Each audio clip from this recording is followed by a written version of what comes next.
Welcome into the Fanspeak Network. I am your host, the TD King. Joining me tonight on Lineup Legends, our first true guest of the season, Mr. Sean Mitchell. Sean, how we doing, buddy? Good, man. I'm good, man. I really appreciate you having me on. Looking forward to it. I know, like I said, we've been trying to get this one scheduled for a couple of weeks now. Been a bit busy schedule for me. So, hey, I'm glad I finally get to do it with you. Looking forward to it. Can't wait. It's going to be fun. I think it'll be a good one, man. Yeah, man, I can tell we're in unison. We didn't even talk about it, but we're both wearing blue shirts. So, I mean, We got that going. It's nice to be color coordinated right out of the gate with a guest. So if you guys don't know Sean, obviously you see him in the streets, but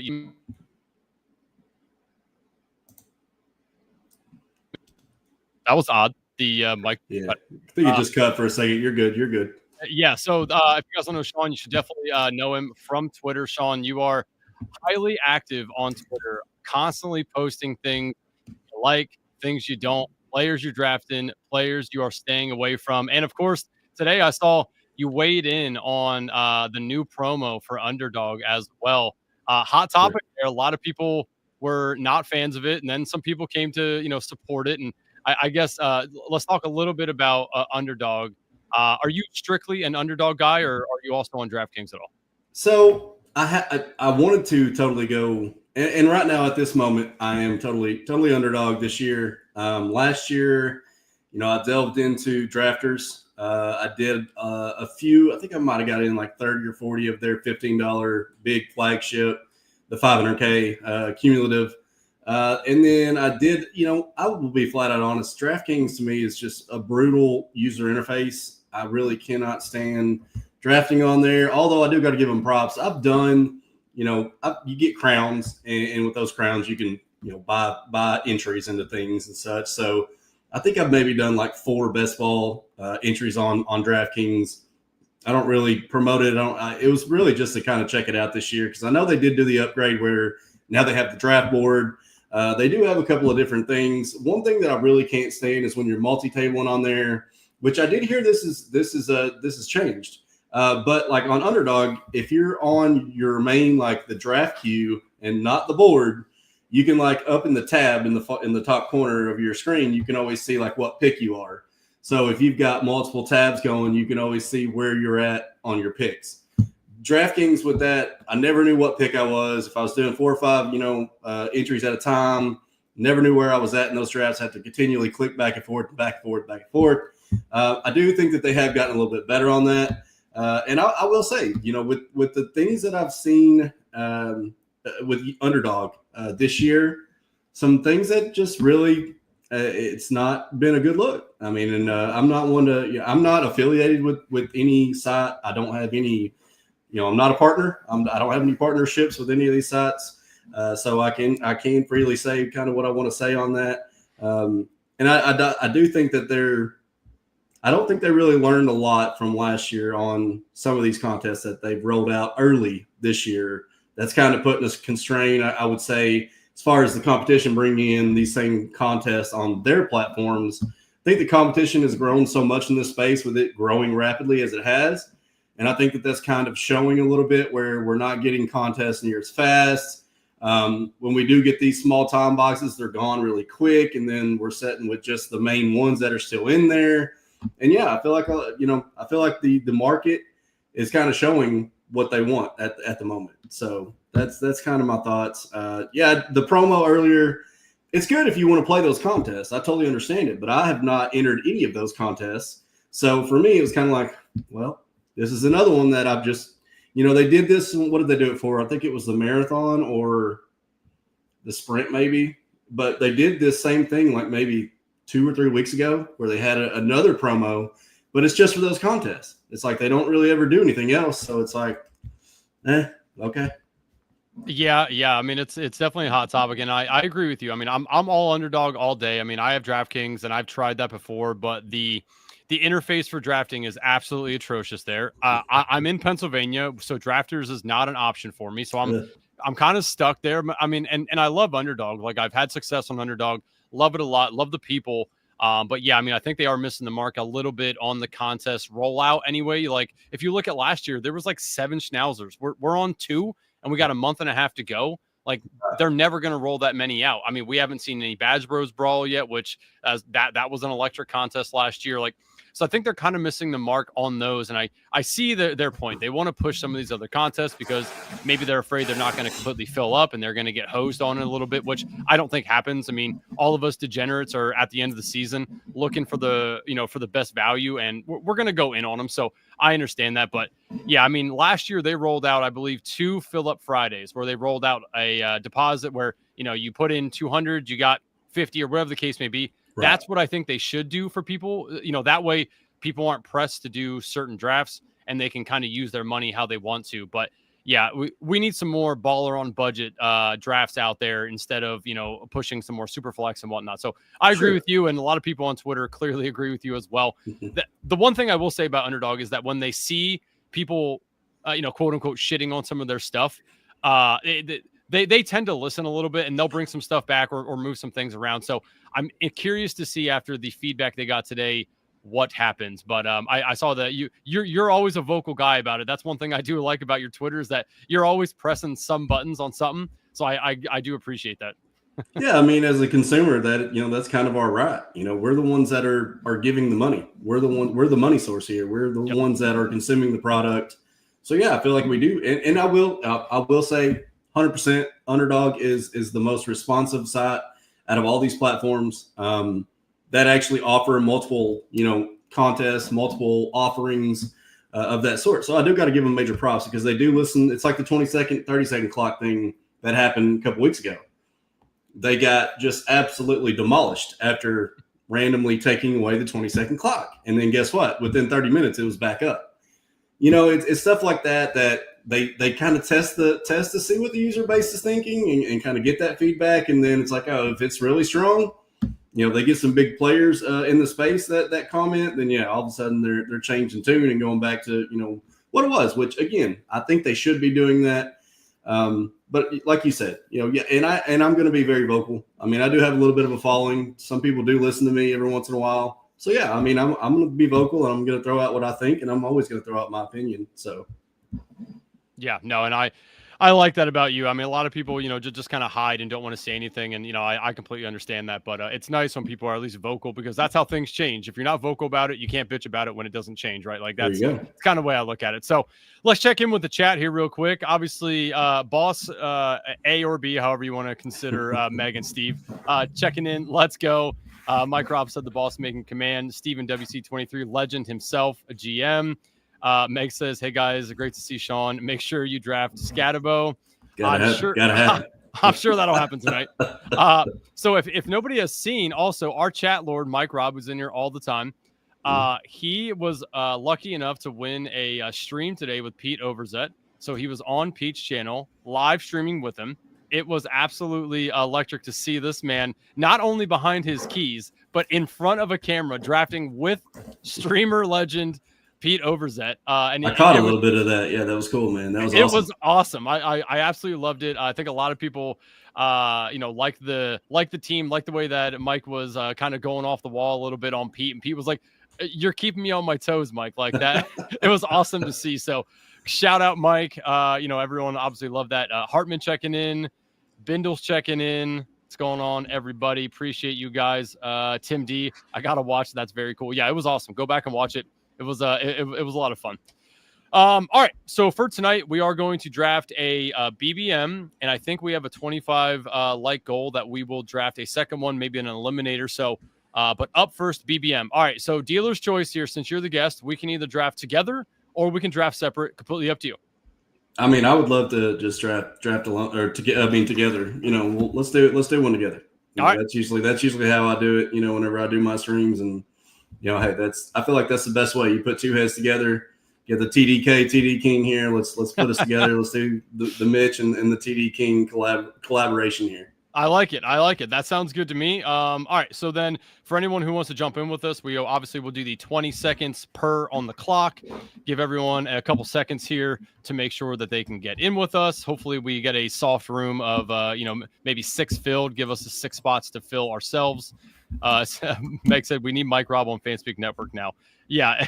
Gotta get him on now, right? I did not know what Mike sounded like. I didn't know what Mike looked like. None of it. So that was so surprising to see. And I didn't realize Mike is a kind of a freak in the Excel sheets. He understands the logistics of things. So that was interesting to see as well. All right, everybody, we are going to enter here, and I'll count it down now. 5, 4, 3, 2, 1. Entering 20 seconds per. Oh, we got a very soft room. Very soft. 10 more to start. 9 more. All right, let me pull it up here so we can have it up a while. All right, so we got a little bit of time. All right, so Sean, let me ask you. So obviously, everyone needs their player takes. So give me, let's say from the last half of the draft. So let's take about round 9 on. Okay. Who is somebody that you kind of hyper target when you see them sitting there? Let's see. Quarterback wise, I'm typically going Bryce Young. He's probably my most owned quarterback right now. Running back is easily going to be Rico Dowdle and Jalen Wright, which I was on those guys pre-draft. I've been on those guys ever since I started drafting this season. They're both 2 of my highest on running backs. Wide receiver, I guess Jerry Jeudy is a little bit later. Let's see here. Who are some of my wide receivers? Kenyon Allen's been one that I've been going a lot. He's actually, I think I got him at 202 the last time I drafted, which I've kind of slowed a lot on the drafts, which obviously, again, I've been mainly only UD. I've been getting into the pit bulls, just kind of basically taking my time whenever I feel like drafting those. I did the Corgi, the $5 single. I've still got my the Greyhound, so I still have the $35 single entry. I mean, it's still at like 70%, so I'm kind of waiting on that one. Tight end wise, let's see. I'm usually going with Juwan Johnson. Shout out Penn State. Yeah, I like that. Tyler Shuck. That big Brandon Cooks is another guy I've kind of taken at that round 18 spot. Marcus Valdez-Scantling with Sam Darnold is a pretty good stack of mine. I like Arroyo too as a tight end there. I do think Font. There's a chance that Font could get cut. There's a chance that he could get traded. Yep. So I think those are kind of a lot of the guys that I've really been in on. Cedric Tillman is one that I've been getting a little bit more exposure to lately. I didn't really draft him a ton so much early, but he has definitely been one that I've been getting a lot more of lately. Nice. Yeah, it's funny. Like some of those guys are guys that I know people like aren't touching. Like Arroyo, for instance. Like that's a guy that I think is a guy that can help you win you money at the end of the season, right? Like maybe to start out is going to start out slow. We'll be behind fan, whatever the case may be. But I think you're right. Like I think the talent's going to show out there, and he'll be the guy that Sam Darnold probably like relies on a little bit, once he actually gets going. And at the end of the year, when all the money's to be made, that's probably when he'll be hitting his stride if he's going to in the season. So I like that call out a lot. And again, like he's going absolutely free in draft. So it's not like you really got to take him ahead of time. No, and it's usually your tight end 3. I mean, you're not taking him as a tight end 2. You're taking him as a tight end 3. Yep. So essentially at that point, you've already gotten probably a really decent, Mark Andrews range type tight end. Then you've maybe got like a Gesicki type in that range, and then he's your 3. So totally don't mind it. I do, like you said, I think that's an upside play, and especially if Fant does get let go or does get cut, does get traded, it's going to look that much better. Yep. All right, so we are in the 8th spot. Looks like we got Tim D is in here in the 3 spot. We have Green Bean in the 7 spot. LeGrew 50, was he what did he win? He won something. Oh, is that the BBM winner? I want to say last year. I think that is the BBM winner. It's funny though. There's no goat horns there unless he elected to not put it on. He's maybe modest. Maybe modest. I most certainly would not be if they were available to me. I have them on mine. And I'm not that modest. No, I want to show people. Those things are hard to get, man. They're hard to get. I've come so close so many times. I saw your daily on your thing where you. I guess that was a Battle Royale 2 years ago. That was probably right before they did it, right? Yes. Okay. All right, so we are up here. We have Puka, CMC, Genti, Amonra, Nico. Anything stick out here to you? I'm a Puka guy. Dude, you don't gotta tell me. Yeah. Okay. Yes, sir. And I don't know where you're at on CMC, which I don't like the rise that he's gotten. I still have him, I think, 15th in my ranks. I'm just not really on CMC this year. And the more that he rises, it's going to be easier for me to just fade it. Yeah. And Meg is confirming that is BBM 5 winner. Yeah, BBM 5 winner. Yep. Yeah. So that Maybe is funny. 60. Yeah, maybe 6. Got it. Oh my Could God. be. Could you imagine a Sun run like that? You win 2 in a row. Man, I would ride into the sunset. You probably never see me again. Never hear from me. I'd never play best ball again. I'd just be gone, man. Buy a small island and be gone. Retire a back-to-back BBM champ. Oh, I would. Lord. Yeah, and so like Bruni and I talked about CMC. He likes it here, and I'm with you. Like I don't like where he was being drafted before, and now I know I'm taking him at least 8 to 9 picks ahead of where he was being drafted before. People were getting him in the second round. I don't love that value of me now having to pick him in the 6, 7, 8 hole. Like I hate that. So yeah, I was gonna say I think the ones that I do have are in like 15 to 18 spot. It's like you get in there and you had just a really good first, like you said, you got to pick him with the Puka, or you got to pick him with a Monra, or you get to pick him with something that's already, a really nice pick in that first round. So it's tough. It's tough to know that you're essentially going against those teams if you're taking him as your round 1 pick now. Yep. Yeah. I can't do it. I don't mind CMC, but the injury risk is obviously, prevalent there. I do think that they have a pretty soft schedule, so they might be able to be leading in games, but it's not for me. We are up. AJ Brown, Lab McConkey, Bowers, Taylor, Irving, Rice, Higgins, Jacobs. I'm a lad guy. I don't know how you feel. Let's see. So coming back now, we'll still have decent options at running back there too. I'm fine with that. I don't have a ton of Lad because typically in this range, I do try to grab a running back. Sure. So what do we do? I have a lot of JT. Yeah, I'm very heavy on JT too. Yeah, but JT's typically his fault, which I say that he doesn't fall. Yeah, he doesn't. But JT has fallen. I mean, I've seen JT fall to 24, 25 numerous times. And of course, you still got Josh Jacobs there, who I think is kind of on the same trajectory and same kind of tier as JT, at least in my opinion. They both are not big pass catchers, but they're both volume carry guys. As Josh Jacobs actually had quite a few catches last year. Maybe that was because, Love was hurt for a lot of the season and maybe he didn't, he checked down more. But yeah, I was actually kind of shocked to see that Josh Jacobs had as many catches as he did last year. As a guy who really just doesn't really catch this a lot, he's good out of the backfield. He really is.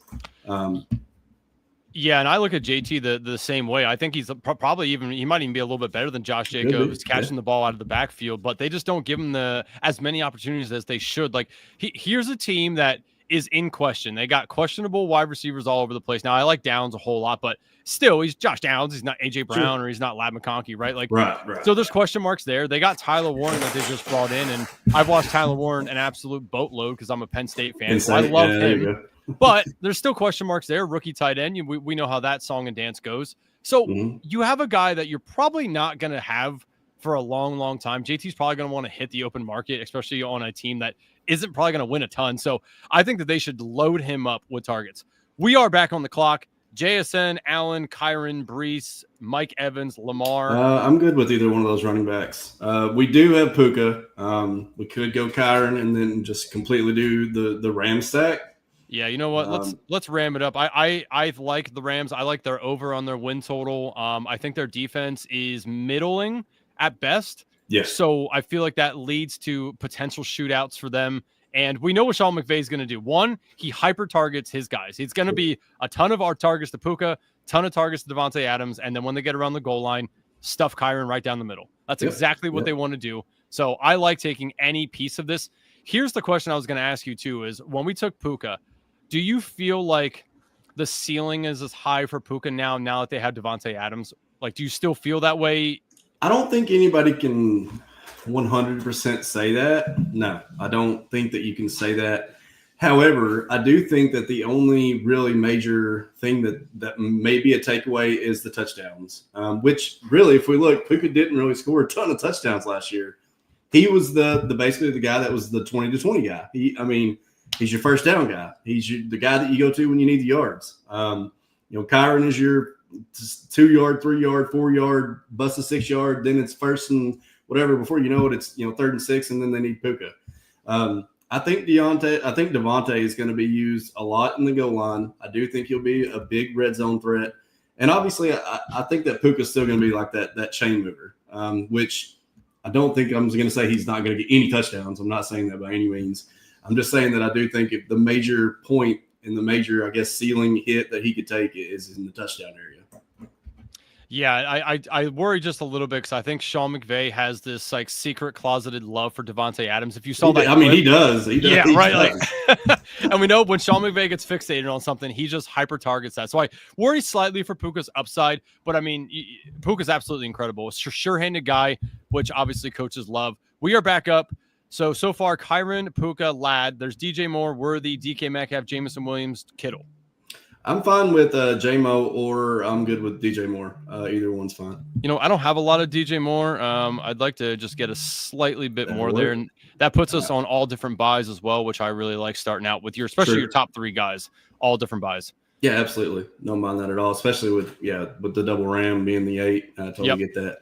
And to that point, like, I just think the offense is going to be pretty dang good, like you said. Like, I just feel like they're going to – and that's the other thing to that point, like, you got Devontae Adams, who is a great route runner. He's going to draw the attention. So who's going to get the best cornerback? Who's going to get the best?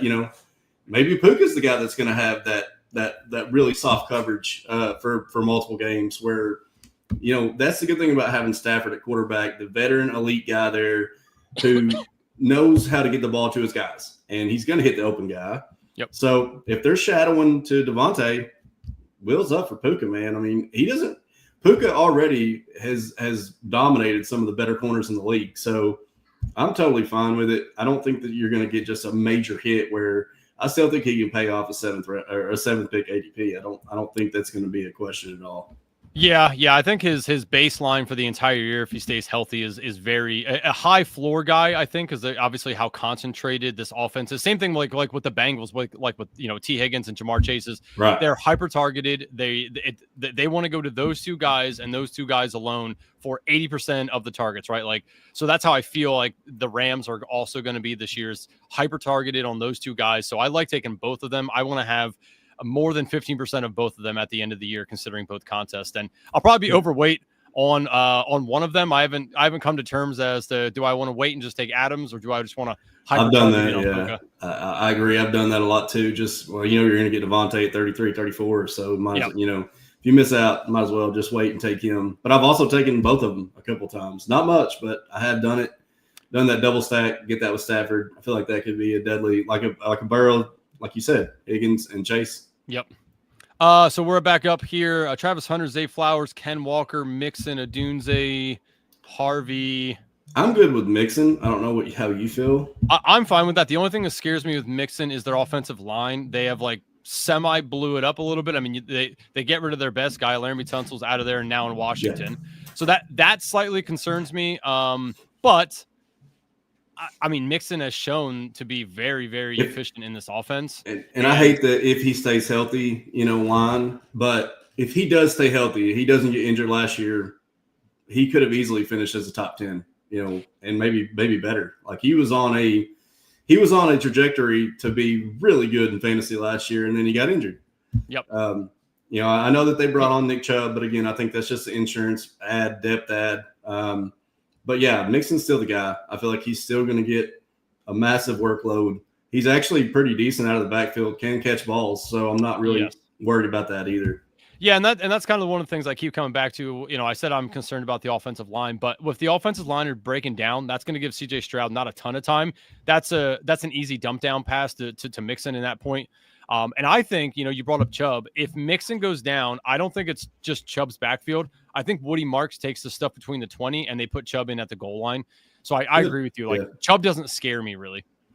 No, and neither one of them are third down backs either. No. So not too worried about that.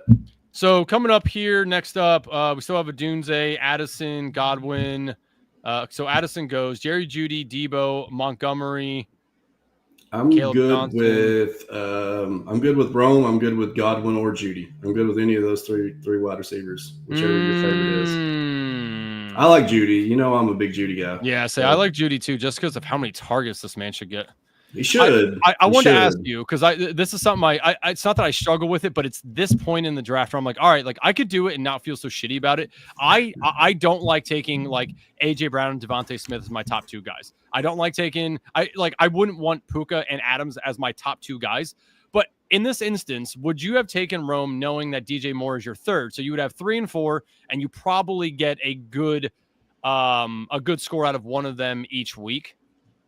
I think I wouldn't mind it because you still have Caleb Williams that you can take for the double stack there, and then you still have Stafford late. Like if you miss on Caleb, you still got a double stack there. Even though Kyron is not exactly a pass catching back, he still gets 3 to 4 targets a game. He has scored a receiving touchdown, so I wouldn't mind it. But I do agree and see what you're saying. Like I understand with you going 3-4 there, going both Chicago with Rome. I honestly am big on Rome. I think DJ and Rome are going to be the top 2 targets easily.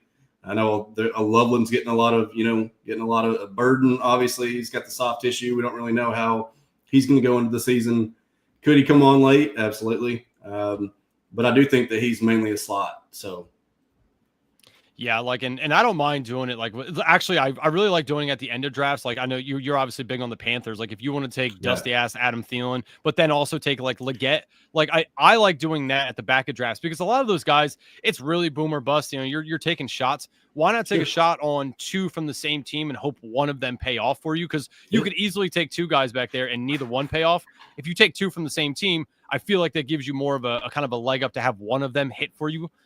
You know, in a good way. So what are your, after we make our picks, I'd like to get your thought on like at the end of draft doing that for 2 pass catchers. Sure. Up next, we got Matthew Golden, Shakir, Diggs, Pacheco, Aaron Jones, Downs.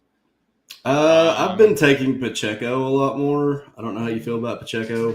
I'm fine with that. I don't have a lot of either one of Pacheco or Aaron Jones, so I was going to ask you if you're okay. I'm just not like, I feel like Pacheco's, as long as he, all we've gotten so far is that he is in really good shape, looks good, having, good OTAs.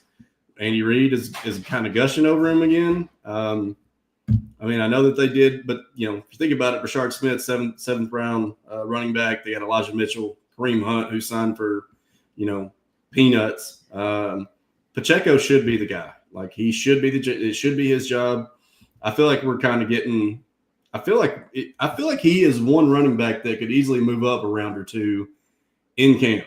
Like, we've all been kind of shy on him. I was very, very shy on him, to be honest, when, drafting season started. And ever since I've seen the reports, like you've got to be fluid and you've got to react to that kind of news.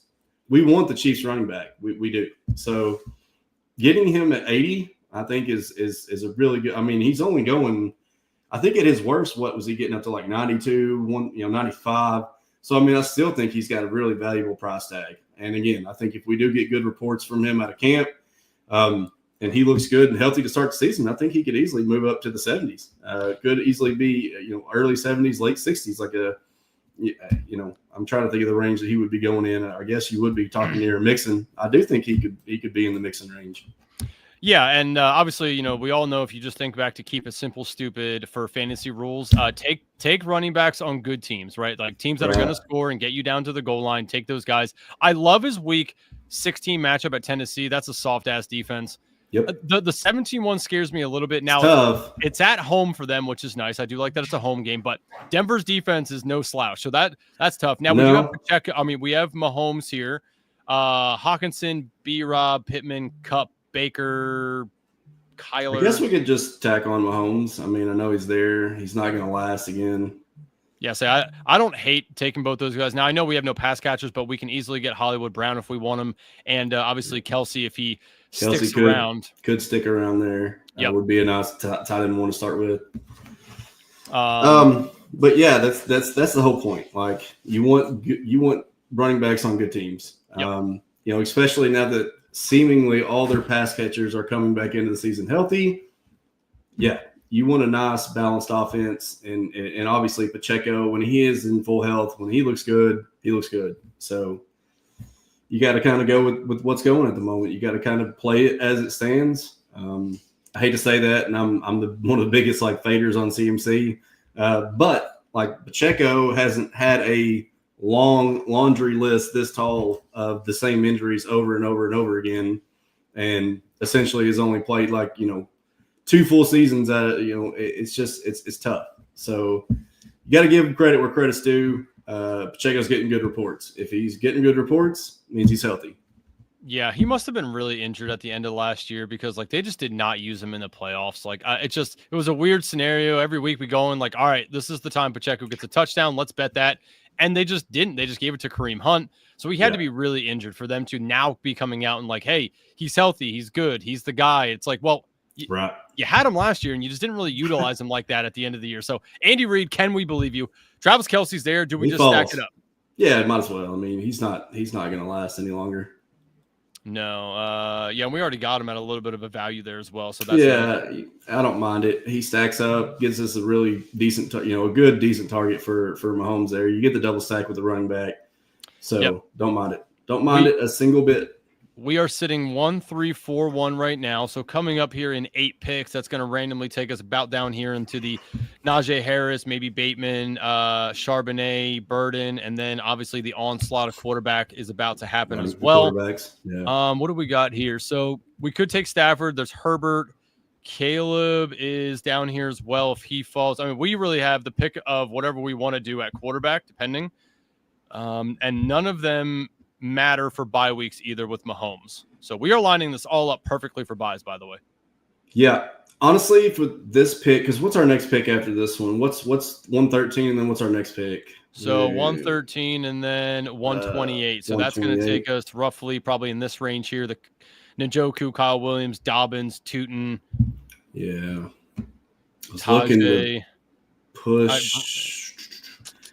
I mean, since we do have Mahomes, I don't mind pushing quarterback because obviously we've got a big bet. Herbert might fall. I don't know how you feel if you like Herbert a lot. He might fall as well for us. Well, I was hoping Shaheed wouldn't go for one.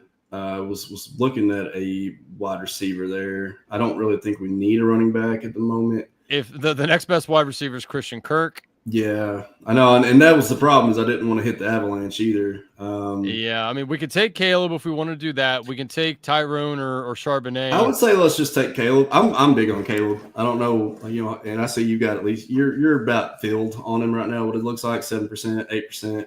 Yeah, I'm big on Caleb. Obviously, I think that DJ's is still going to be the one for him.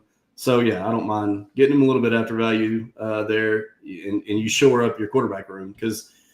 Honestly, if I have this quarterback room, I'm usually not drafting a third. I don't know how you feel about that, but that's me. I don't really like to spend early capital on quarterback and take 3. If Meg and Steve are here, I like 3 quarterbacks. I'm not. If they're not here, I'm a 2 quarterback guy. So let's. I knew Steve's stance on it. I didn't know Meg was there too. But hey, I get it. They like 3 QBs because, I mean, again, it's generally your high scoring position. So you don't want to take a shit week if you don't have to. So I get that. Right. But for what we got here, I agree with you. Two quarterbacks, not on the same vibe on 2 offenses that are probably going to be scoring some points. I'm fine with 2 as well. So I don't feel like we need to. Now, on the caveat, if Herbert or somebody or Stafford falls 3 rounds. Get a big faller. Yeah. There are exceptions. Absolutely there are exceptions. I'm not saying that I would definitely not. I'm not saying there's no way I'd take a third.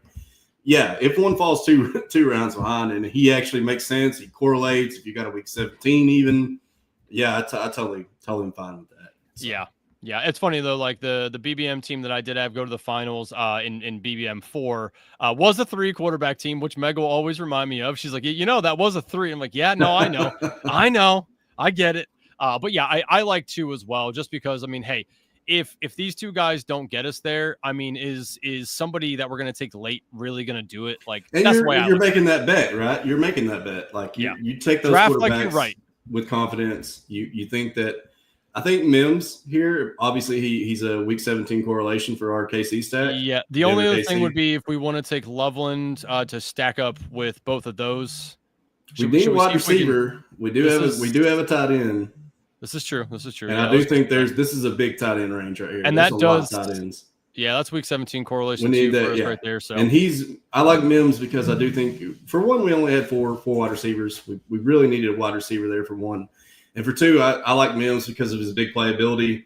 He could take a screenplay to the house. He could take an 80-yard bomb to the house, which, I saw the stats on there. Like, I think the majority, 85% of his passes were behind the line of scrimmage. But he's getting those plays schemed up for him. Like, they are generated for him. So that's where your big plays happen. He really came on there towards the end of last season. I think he's going to have a big year this year. So Mims there. Plus, like I said, he fit the stack. Week 17 there. Yeah, he can. And I like Mims because he's a guy that, you have that big play potential, right? Like that's what you're looking for. You're looking for a guy that can win you a week. And he's easily a guy that can either take, like you said, like screen pass to the house or just launch it downfield to him, right? Like he has both of those routes in his bag. So I most certainly don't mind doing that. And his big spike weeks were 18 to 25 points. Like, that's going to win you a week easily. So yeah. And what better would it be for week 17 when we have a big shootout with KC and Denver like they did last year, right? I mean, I would love that. That would be nice. So I think we'll have to pick of the litter here. I think we got Loveland or we got Hollywood. It just kind of depends on, we've already got pretty much a double there, which I don't know if you would consider Pacheco a double because he's not exactly a huge pass catcher. Yeah. But, I kind of like not taking Hollywood just because, like, we already have Pacheco and Kelsey, and honestly, like the wide receivers could all eat into each other's work, so I don't mind doing that. I don't mind taking Loveland here unless you feel differently on like Rendo or okay. No, I think it's I think you either do Loveland or Hollywood. I think that's really your only 2 bets here. So we have both of our tight ends stacked with our quarterbacks, which is nice. So I want to ask you real quick while we got a little bit of time. Where are you now with Jonnu and Pat Freiermuth? I mean, I will accept the dip on Jonnu if How far? I've seen him fall. God, where did somebody get him earlier? Like in the I want to say the 150s, 160s. I can't remember where he fell to, but it was ridiculous. Freiermuth is already going way late, and if he continues to fall, which I will say, Freiermuth has been a guy that I've taken a lot just because of where he goes. Yep. And he's essentially free at those spots. He's going back there at like the Gesicki range, which I just don't think he should have been, which now that kind of puts a little bit of strain on that. I don't mind having both. I do think that Aaron Rodgers, with the fact that their receiving core is as weak as it is, with just DK Metcalf being really their main threat right now. Yeah. I'm sorry, but Calvin Austin is okay, but he's a speed guy. He's basically a long ball guy. Roman Wilson is not proven. Everybody's kind of thinking that he may do something, but he still hasn't done anything. He had a pretty woeful rookie year. Yep. I easily think that both those tight ends are – and I saw Corain and Pete talking about it, I think, yesterday, talking about how they run a bunch of 12P or even 13 that maybe they won't be on the field together. I don't know how they get intended to use. I really hope that they're both on the field a lot and they both are running a lot of routes. And that's the way I'm leaning is I think they're going to run 2 tight end sets. Why not, right? You have both of them. Why would you trade for him? Yeah. And not use him? Makes no sense. But so this is Arthur Smith, and he did do that. This is true. Like maybe we get a Rob Gronkowski, Aaron Hernandez kind of like ordeal where they're both out there. You never know which one's going to get the ball. Like to me, that's what they should do. But like you said, Arthur Smith is a wild card, so God knows what he's actually going to do. Yeah, and I'll take Jonnu at 150, 160 all day long. So Jaden Blue, Quentin Johnson, Tyler Algier, Josh Palmer, Pat Ryan. I'm okay with Palmer. I think I'm okay with Palmer. So what do we got? We have 3. What do we have? 3? Yeah, I think we have 3 running backs. Yeah, so maybe on the next one here we look to try to get. Yeah. But this running back range coming up is pretty much my bread and butter here with the Roshan, Jalen Wright. Yeah, you can see 16% Roshan for me, 13 Jalen Wright. Yeah, Braylon Allen. Yeah, I really like that whole range right there, running backs. Braylon Allen, 11%. Yeah, I live here with you. Also, you're talking about tight ends. I live here as well. Brenton Strange, 13%. Gesicki, 14. Fryer, 14. Fryer, 14. 27 on Ertz. Well, you're – Yeah. Yeah. Now, hey, what's better? Early in the year, real early, it was sitting about 82% Zach Ertz. So it's come down. It's come down. You've slowed down. You pulled the reins back just a little. Just a little. I just again like I just and fandom aside, I just don't understand it. This dude finished as a top 10 tight end. Nothing has changed other than Debo's there now, which sure could he take some of that middle stuff away a little bit, but Jaden Daniels, it's death, taxes. Jaden Daniels looks for Zach Ertz in the end zone. Like that's what's going to happen again. They're not going to change it up. They are just no. I don't think it's going to change a whole lot. I know that Sanat got a little bit of OTA buzz, but still, yet as long as Ertz is there, Sanat's not going to be a thing. So. No, but if you do go back and watch some film on Sanat blocking, that dude is George Kittle light when it comes to blocking. It's like he gets up in the morning and just is excited to go hit somebody. It's pretty fun to watch, but he ain't gonna catch the ball. That's just not gonna happen. No. All right, so coming up here, Jaden. I don't mind taking the shot on Jaden Blue just because God knows what the Dallas Cowboys are actually going to do at running back. Roshan's here. Obviously I love Roshan. Yeah, I don't want to pile on too many Chicago's. Oh, that's especially true, the guy. I like Tank. I don't know how you feel about Tank. I don't mind that, but the problem I have there is if it's weekday. Tootin, you're shooting yourself if it's Tootin. And week 8, that is true. Jalen Wright. I mean, I'm good with Jalen Wright. If you want to go Jalen Wright, I'm good.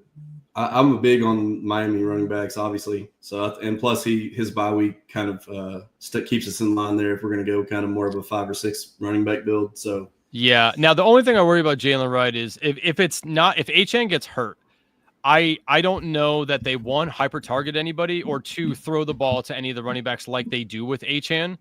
So, like, that's my concern on Wright. I do feel like he fits more of the scat back though. Wright is kind of a smaller back. I don't think he's just going to be a big, huge. But to your point, like I think that Ollie Gordon would probably mix in some. Well, Alexander Madison possibly would mix in some of the 20-20 stuff. But I do think that Jalen Wright would still have a really, really good share of the role. He would definitely have the passing downs. So for me, I feel like it's still a decent bet. And now that they've gotten rid of Jonnu, like that's been a lot of the talk lately is, are they going to use Achane and Wright together? Like line them both up out there. Yeah. And put one in the slot. I mean, they could easily do that too, So I think there's multiple ways that Jalen Wright can absolutely become a pretty big hit with that offense, especially if their defense is as bad as we think it's going to be. Yeah, and it's nice getting any pieces of that offense because I do think that they're going to be in some shootouts. They move the ball extremely quick. They're going to have one of the most they're going to be well above the average plays per game as well. Like they just like to move the ball pretty fast. Fast, get it out quick. Yep, I'm there with you. So we are 2-4-6-2, so we can kind of really go anywhere we want on the board. Do you want to take another tight end with these two? I'm not against it. I don't mind. What do you are you thinking, Ertz? I don't know if you want to continue tacking on.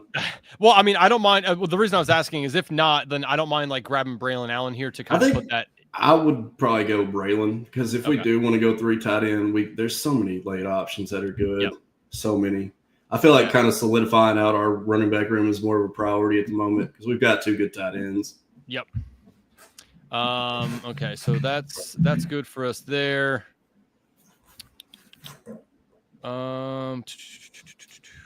Okay, so 2-5-6-2. So obviously we'll go back to the wide receiver train here. Coming up, 6 picks. So that's going to put us in like the DeAndre Hopkins. Thornton's obviously getting buzz. Yeah. Keenan Allen still just sitting down here. I mean, just seems like such a nice pick to take. I've been taking him as my wide receiver 7, 8 so much lately. Like, he's going to sign. He's going to sign. He continues to fall because people are getting worried. But I think we all know he's going to sign somewhere. And then it could be San Francisco, which would be kind of a dream spot, to be honest. Yep. So I don't mind taking Keenan Allen. Obviously 22%. I think we could push him one more time. Yeah. Maybe. So then do you want to take so we're either going to go 2-6-8-2 or leave out one of those on a running back or wide receiver if we want to take a third tight end. I would say we go ahead and probably grab a wide receiver. Okay. So and I'm fine with. I know you don't have any Alec Pierce, but I do think he's a big spike weight guy, And if Dimes is going to be the quarterback, which I think he is, I think he's going to spike. Yeah, that's fine with me. I mean, again, like I don't have a lot of them, so I like to get a little bit of exposure there. He had a really good year last year, and with Joe Flacco obviously was a big reason for that. But even Anthony Richardson hit him on some long balls. So all you need is him to have just 3 or 4 at a 180 ADP. If he gets you like 3 spike weeks, he's paying off. So totally fine with Alec Pierce there, especially when we needed kind of a wide receiver. So we have what now? A 2.57. Wait, what is it? 2.572. 2.572 right now. Okay. So if Keenan makes it back, I don't mind putting that as our last wide receiver if we want to take that route. See, I'm more okay. Obviously, we already talked about not going another quarterback. I would be more than fine either tacking on one more running back and a tight end, or one more running back and a wide receiver. Okay. Well, I mean, can you live with Kelsey and Loveland? Knowing Loveland may not be ramped up. That's my biggest thing is like, but then again, I think if you're going to pick tight end, then obviously it's, I guess, looking at our wide receiver room compared to our running back room, we just have to make a decision on which one we feel like we need more out of those. But yeah, I don't mind going 3 tight end. I don't mind at all. I feel like our wide receiver room, we kind of tacked on a little bit of extra there with Pierce. So obviously, I like JT Sanders. I like Juwan. Theo's is a good pick. Still a lot of good tight ends there at the end.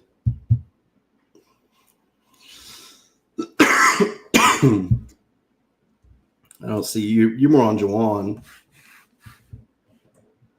Yeah. The thing, like, so I was just listening to something, and they talked about Kate Otten is like it's either the first or the second most run routes by a tight end. Yeah, that's insane to me, considering his production on them isn't great. But he runs a ton of routes, but there's so much target competition there. That's why I have 0% Kate Otten. But he is interesting, and he does pair up with Miami as well. True. I do like Juwan, though. I like that there's, like, besides Olave and Shaheed, nothing really there of note. Yeah, I mean, I'm heavy on Juwan. You're not going to talk me off of Juwan. I think Juwan's probably the better bet of the 3. Let's grab that. All right, and then grab another running back here. I think so. Yeah, because I think our wide receiver room is pretty good. Yeah, Puka, Ladd, DJ Moore, Jerry Jeudy. That's a nice 4 to start out with, and then you fill in with a couple of guys that could get you a couple spike weeks throughout the year. Yep. So down here, I'm a big Taj Brooks guy. Love Taj Brooks. You and me both. It's hard for me to not pick Taj Brooks. A lot of people like Dylan Sampson. Maybe I just love Jerome Ford a little bit more, so I kind of try to stay off those guys, even though I do have 11% Jerome Ford. Yeah, as a Washington guy, I have taken Ja'Cory Krosky-Merritt. Again, they hate Brian Robinson for whatever reason. They do. God, Cliff just hates him. Yeah, it just makes no sense to me. I mean, you got a big bruising guy that has shown to, be serviceable, and he just is like, nah, we'll throw in Chris Rodriguez. It's like, right. All right. Jeremy Nichols. Yeah, just at random, too. Just no rhyme or reason to it. Just get in there, get B-Rob off the field.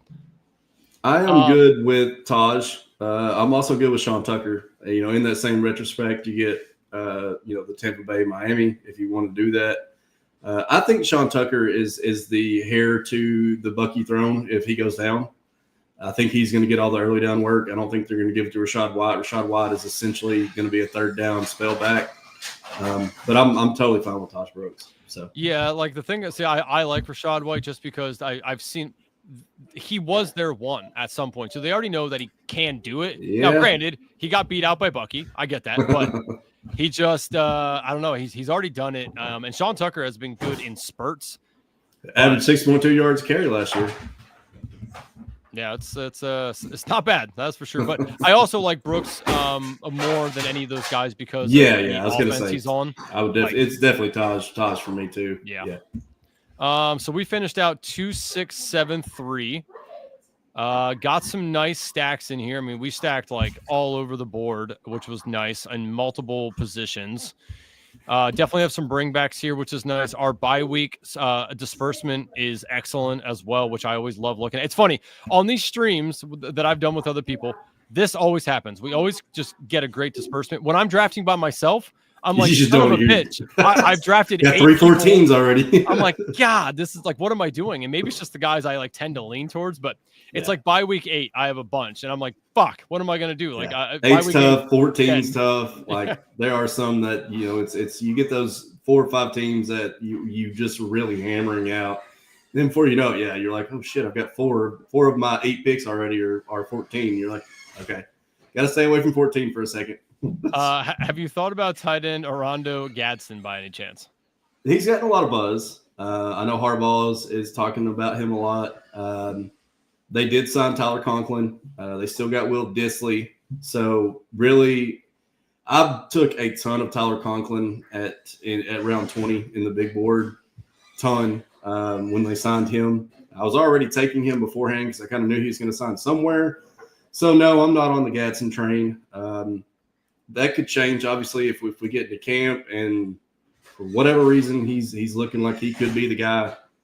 That could change. Obviously, if he rises a ton, then I'm probably just going to stay off. Yeah, it's I think I'm just going to stick with Conklin. Like I said, I'm with you there. I mean, Conklin has been serviceable throughout his career, and good, decent blocker, and he's got good hands. Yeah, I mean, Harbaugh's going to want a guy that he can rely on and trust. That's going to be Conklin. Like Harbaugh's old school. He's not throwing a guy in there just because he has muscles, right? He wants the guy in there that's going to do his job. That's Conklin. Yeah, and I know Gadsden was really good in college. Like, yes. I know he was really good. I forgot who he played for now, but God, why does Syracuse keep popping into my head? I don't think it was Syracuse. Anyway, he was good in college. Like he's a dang good prospect. But again, you've got 2 more than very noteworthy vets in front of him with Dissly and Conklin. Like I just feel like it's going to be tough for him to just really carve out a major role in year 1. Yeah. I agree with you. Like, I think it's a good, dynasty pick if you want to do that, but not in best ball this year.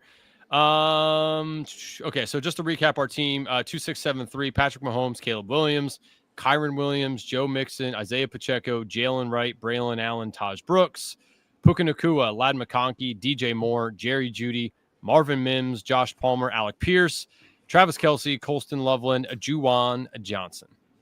Yeah, like it. Sounds like a best ball team. You'll have to let me know how you want me to ship your half of the winnings. Yeah.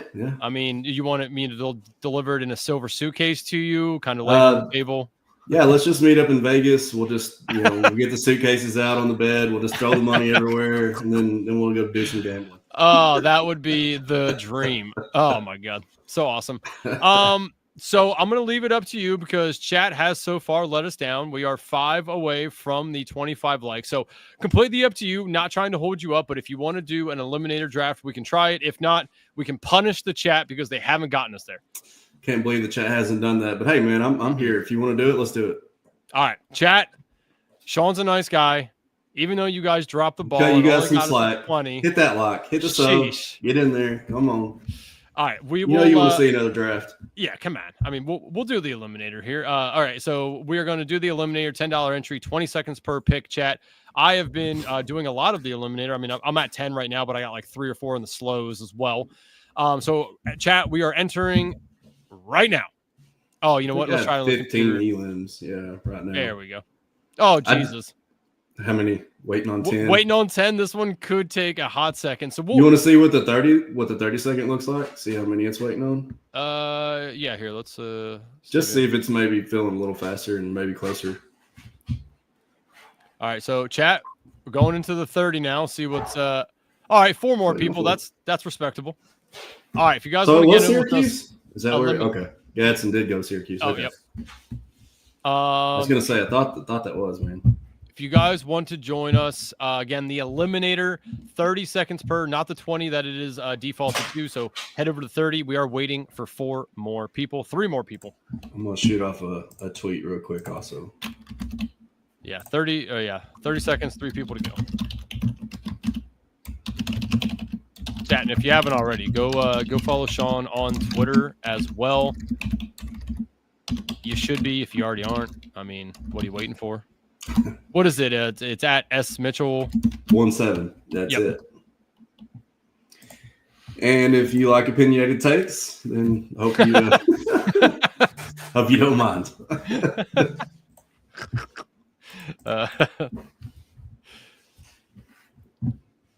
Jordan Addison. See Mike Raub's talking about it. That's a good point. Could get the 3-game suspension. If he gets a 3-game suspension, then you're not going to want him in the elim at all. I mean, unless Jordan Addison is typically being drafted as like your wide receiver 3, I think typically. So yeah, I agree. Like taking him in elim is a tough bet, especially because I think their week 6 bye is Minnesota week 6. Wrong on that. Let's see. Are they? JJ's by week 6. Yep. Yeah. So, not the fact that he may miss the first 3 games of the season, but then also he has a week 6 bye. Like that would be a terrible pick.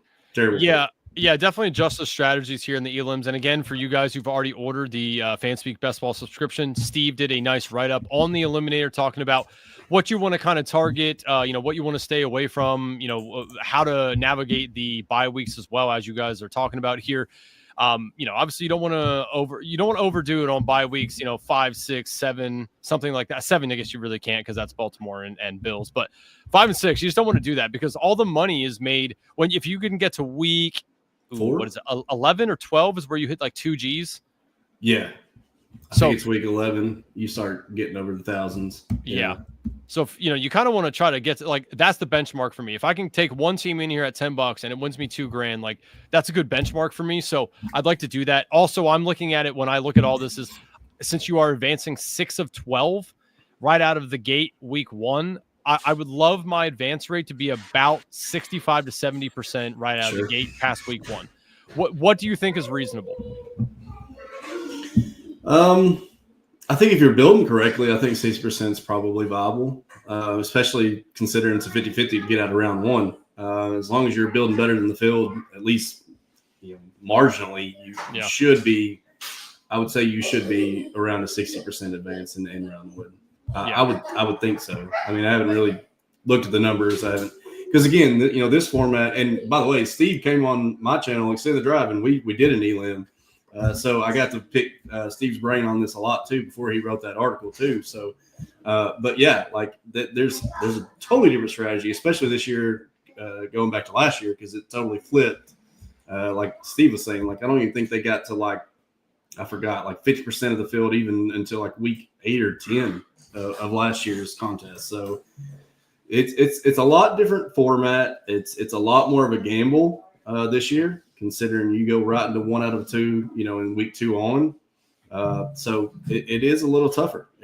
And I will say, if you're on a tight budget, if you're have somewhat of a budget and you don't really want to spend a bunch of money, I wouldn't play this contest. Like it is going to be a crapshoot. It's going to be a sweat for sure. So if you don't really like risk, you don't really want to put. $10 is a good chunk to spend on one entry. I get that, especially with how many contests that we think UD is going to be dropping. This is probably one that I wouldn't typically just say, hey, go play this one. But I played it. I think I can't wait for the sweat, to be honest.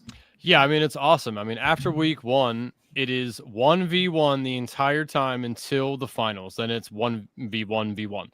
So right. I like this contest a lot because of that, because it's every week. I know my team just has to win one game, one person. Yeah. That's it.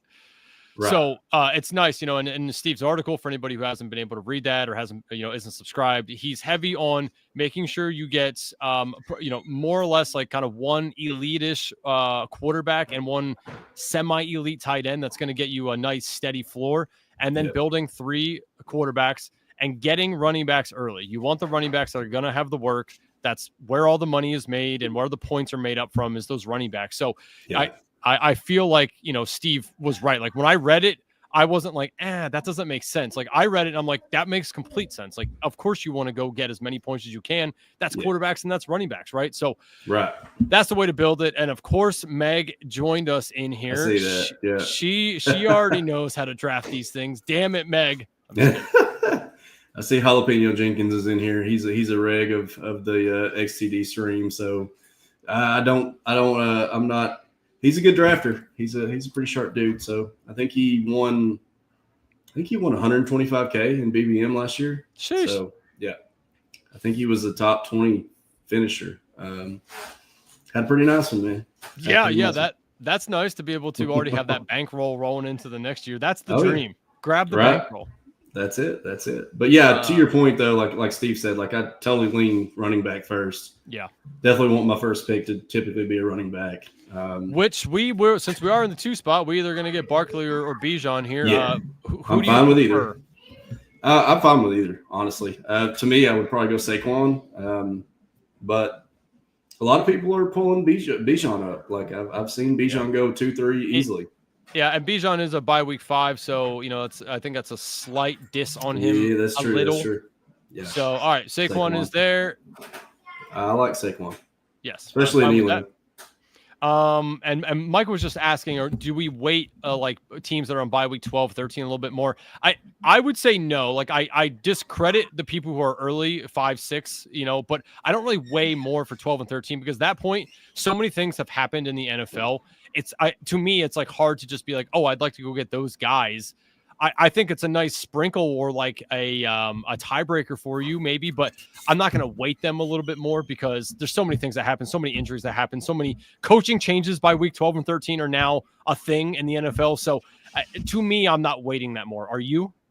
No, I'm not. I mean, obviously if you get to week 11, 12, 13, you still want to have a good roster because you got to think like by that time, a lot of people are going to be halfway dead, more maybe have 30% of a roster if they get filled.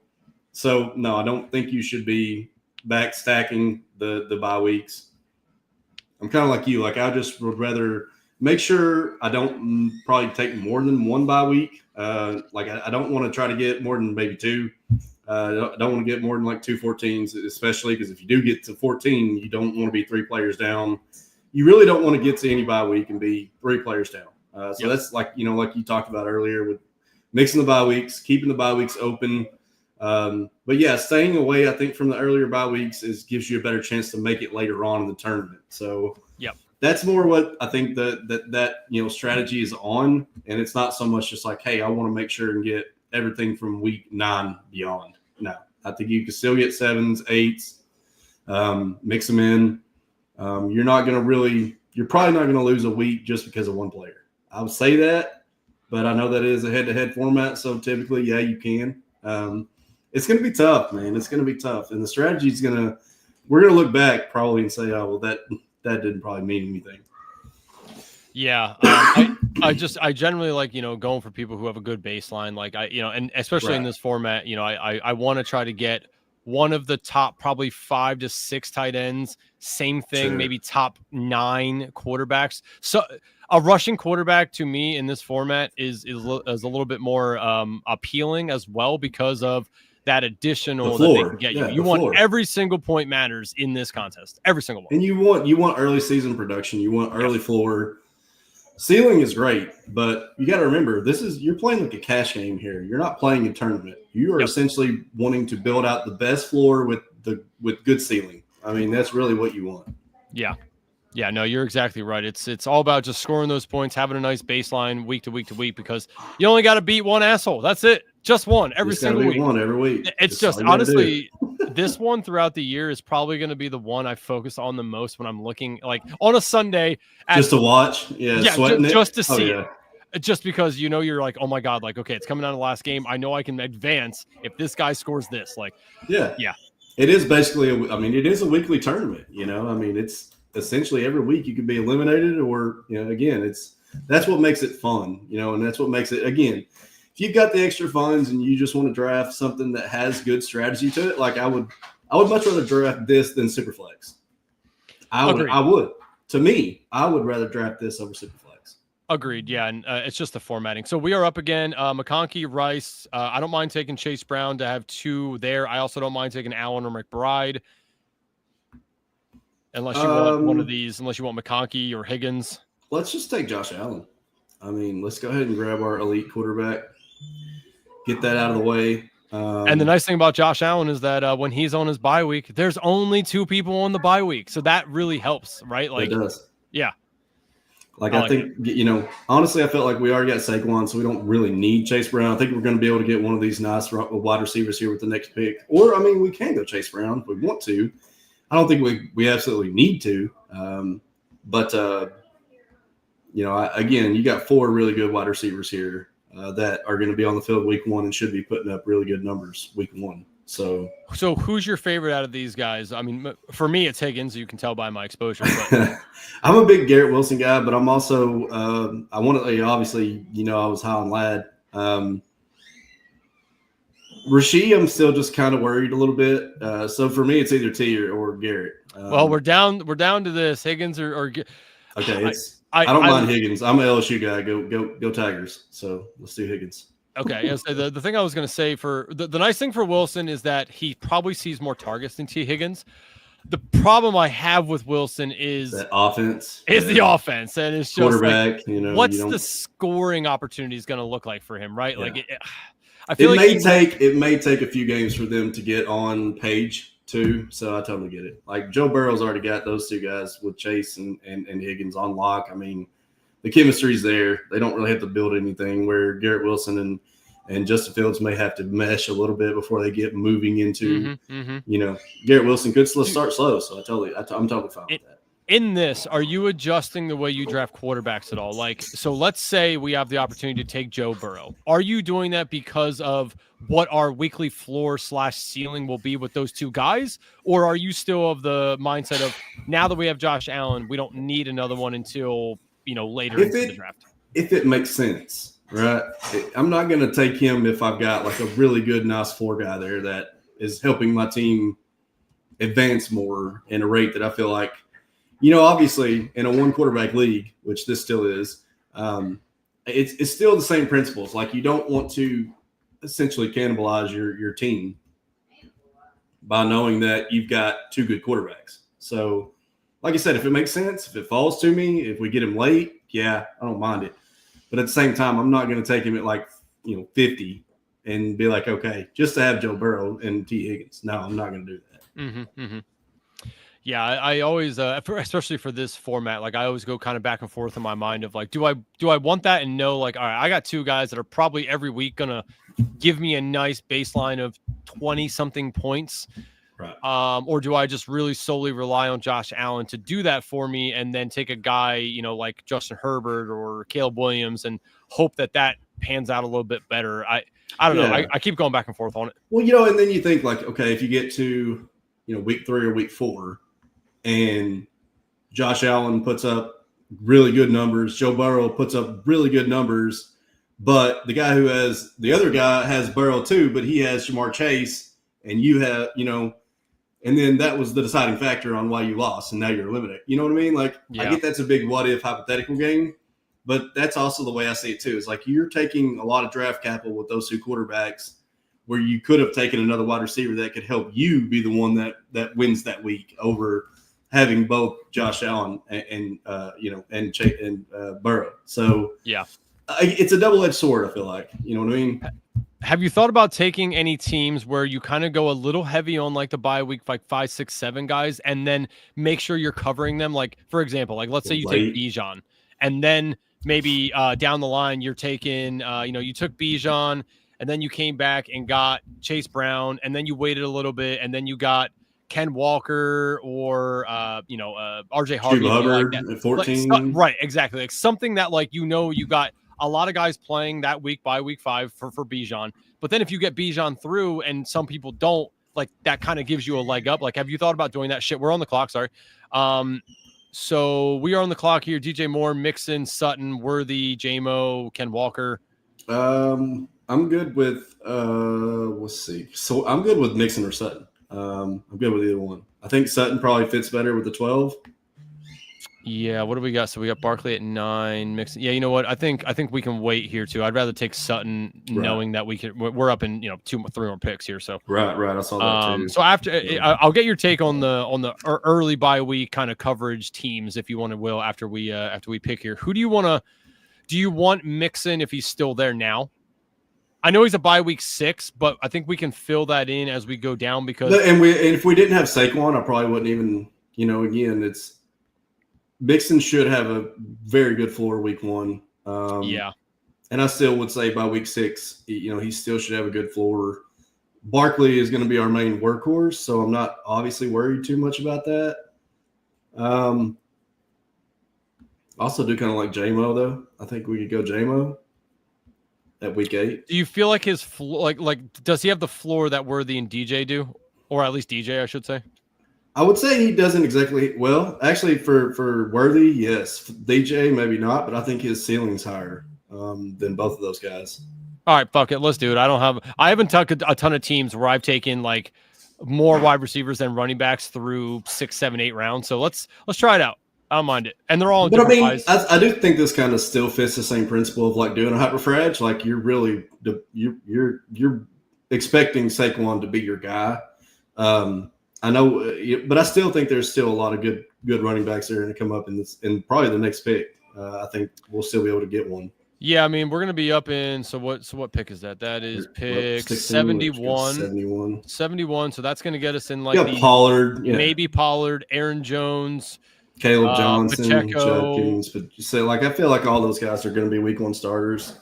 Maybe not the rookies so much, but yeah, maybe we get lucky if like David Pollard, Montgomery, Pacheco, those guys. Yep. Huhaim says Eliminator is great. Yeah, such a fun contest. Andrew got so excited about his bio week take, he almost forgot he was drafting. Dude, that's crazy. But going back to that point that you were talking about with the kind of covering your early bye weeks, yeah, absolutely. If I take especially with the draft capital like a Bijan, I definitely am going to be shying away from early weeks at running back for a while. I want to definitely cover. Get a guy at 9, 10, get a guy at 12, 13, 14. I do play it that way too. And I feel like that's probably the way you need to play it. Like you need to cover those guys, especially if you're spending that kind of capital.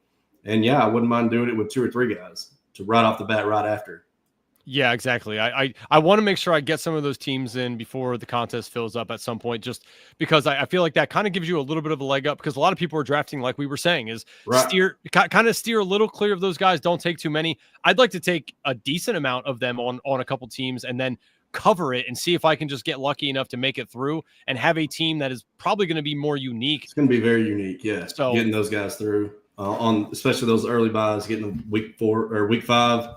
Especially like a Bijan. If you get Bijan through, you're going to be cooking. So totally. So definitely, definitely would like to do some of that. I think I'm going to just chalk up some of those teams to research and see how they do. If they do well, then I know next year, like, hey, might be able to do that again. It's research. That's what I tell my wife. I do think it makes sense. Like you can think about it and you could say, why are you doing it? Why does it make sense? And I feel like obviously you're not going to continue to take early. Like you're not going to continue to take 3, week 5 by running backs or 2 running backs and a wide receiver all with your first 3 or 4 or 5 picks. Like, makes no sense. Yeah. I mean, obviously you have to construct it right, but I think if you do, you'll be sitting at an advantage against some of the opponents coming up because again, like we see where the bye weeks lean. You have a ton on 8, you have a ton on 12. There's 14s, and that's where all the money's being made at that point. If you have a team with a lot of buys that have already been done in 5, 6, and you're facing a guy that has 3 or 4 guys out on week 8, like that's a leg up, right? And that's where the money's starting to roll in for you. So, and I correct me if I'm wrong, but they're paying this out weekly, correct? I think after week 4, the payouts start. So, and then it's not like really big jumps, but every week counts. That's right. Every week a little bit. I mean, it's like playing weekly, winners at that point and actually getting money. And God, weekly winners is just I've won like 3 times on it, and like at the most like $15. Like I can't figure out weekly winners to save my life. Just can't. Well, and my thoughts on the whole weekly winners is first place is what, 20K at weekly. Like I don't know if I know you play the dailies because you for me I would rather play the dailies because most of the time it's like 30K or 40K or 50K. Well, yeah, and not only that, situations change. In weekly winner, you're stuck with that deal team. with injuries. Yeah, right. you don't have to deal with guys losing their job. You don't have to deal with, you don't have to deal with any of that. By playing dailies. So I'd rather, and I get it. Like people are like, well, yeah, but you spend one money to get 17 weeks. Like I get that. I do, but situations change, and that $10 you spent or whatever, it could be killed if half your team gets injured. Right. I'm spending more on a weekly basis. You're taking way more risk by doing weekly winners. If you play in the dailies and you're doing both, you're taking way more risk playing weekly winners. Yep. So we are up now. Travian Henderson, Pollard. There's Pollard. Yeah, I mean, I'm fine doing I'm totally fine taking Pollard. That's a nice little baseline. Though I do really like Tajay Spears, but it's a nice little baseline for Pollard. Yeah, and like I said, it gives us that really nice other floor play there at running back. So we are going to be up here again soon. We could take Travian Henderson, though he may start off slow because of Ramondre. Yeah. We could take Pacheco if we want to go another running back here, or we can go wide receiver. I don't really want to take Godwin because of the injury shit. Yeah, I'm not. Myers isn't bad. Okay, baseline, though I do think they're going to give Ashton Genty about 8,000 fucking running. So, I mean. I hope they do. Yeah, I have an odd feeling they're just going to give that man as much as he can handle. On a rookie deal, they're going to. Let's see. Shakur's fine, or we can just take Pacheco. Like, I think that's probably the best bet. It's either Pacheco or Shakur for me. And I think Pacheco probably helps us kind of more solidified out that running back room. Well, what do we want, the stack or the better play? Let's take Pacheco. To me, I mean, I like Shakur, but you don't have to stack in this format, especially not the Bills. Like, you definitely don't have to stack the Bills. Yeah, and as you saw, like, I have 13% Shakir right now. Like, I like Shakir a lot too. But I do think he's good for this format because we know he's going to be. But I mean, the guy's just he's one of those guys that you don't know what you're going to get weekly. I mean, you probably you could end up with a lot of 6 for 60s or 8 for 60s, and you could have he could fall into the end zone once or twice, get lucky. But I just don't. It's tough. Shakir. I just have a hard time clicking. Unless it's a stack, which that's just mainly traditional best ball. But I do think he's a good wide receiver 4, wide receiver 5. Like, I don't mind him at all. Yeah, exactly. I mean, and you're exactly right. Like, he's a wide receiver 4 or 5. That's how people should look at it. He's not a wide receiver 3. No. I mean, at the end of the year on a per game basis, maybe he finishes something like that, but it's just, you can't really trust it like that. Like, I don't want to draft it that way is what I'm saying. Yeah. No, I mean, they just don't have a ton of pass volume. And he doesn't Josh Allen doesn't hyper focus on one guy. He doesn't just mainly target one guy. You got, Matt Collins was getting targets last year. There's just, Josh Palmer's there now. Dalton Kincaid's still in the mix. Dawson Knox still in the mix. I don't know. The Bills' offense is frustrating at times unless you have Josh Allen or James Cook. Yeah. I mean, to a point. We saw Josh Allen do something no one's ever done, and that's pass the ball to himself for a double touchdown. I mean, how can you fade that? Right.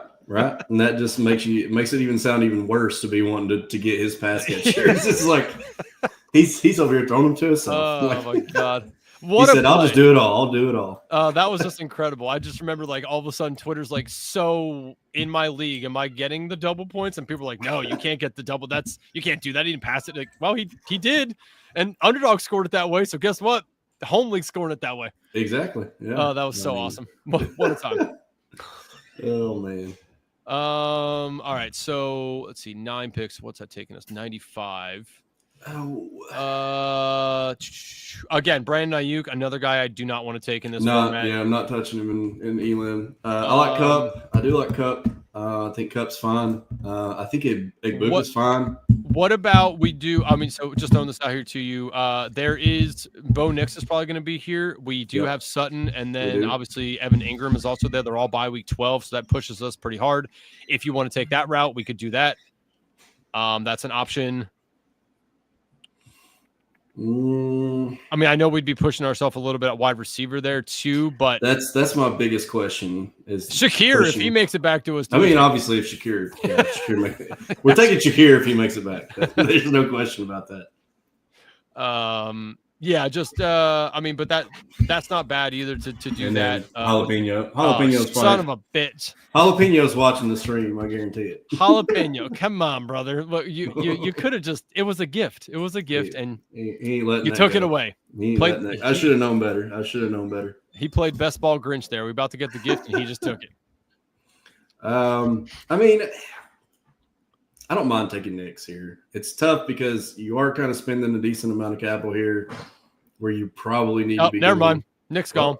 Okay. And I was just about to say Downs damn it. Yeah, I was hoping Josh Downs. I don't mind Pittman. I really don't mind Pittman. Pittman is, I think, is a good Elam pick. He's a decent wide receiver for. It's either him or Shaheed. I mean, but I feel like Pittman's going to be more of your chain mover guy than Shaheed. All right, I know it's tough. I know it's tough. It's a tough clip. I get it. Trust me. I don't get there often, but I feel like an Elam, it's an all right pick. Yeah, you're right. That's yeah. What about Najee here? Just with a week 12, I think it's good because I think that by week 12 he might not be the starter anymore. Yeah, could help it there. I mean, now granted, we don't really need that because we have 9, 10, and 10. So that's not bad. Travis Etienne, I mean, that's I don't know what to think of him yet. Yeah, and I'm kind of like you with the whole, it's so much ambiguity there. I mean, Scadabo's there too, which I see you're pretty heavy on him too. Yeah, well, I like to get. I will say, like, he's not just like a huge target for me and Elam because of the simple fact that he, if him and Tracy do start out in the timeshare, Now the only good thing is if he makes it, if you get to week, 7, 8, 9, then he gets the lead role.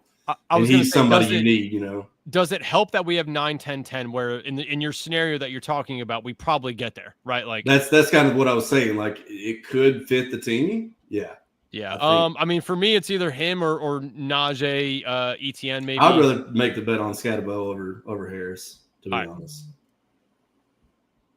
And Meg, no, you're not getting him. No, you're not getting him, Meg. If you're in here, Meg, you're not getting him. He's coming home. And I knew she was coming up behind too. I was like, we better take him here now. Meg already had him picked. In her mind, he was already there.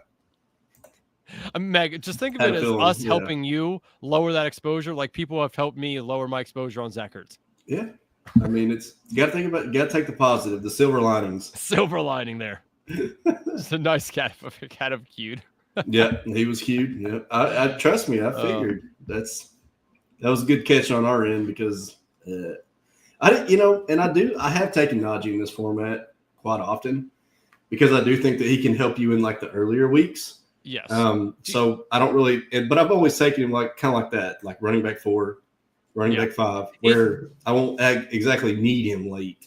Yeah, I think you need to like kind of, make yourself a treasure map here, right? Like Najee is a good pick if you pick RJ Harvey or Travian Henderson or somebody that's probably going to start off slow.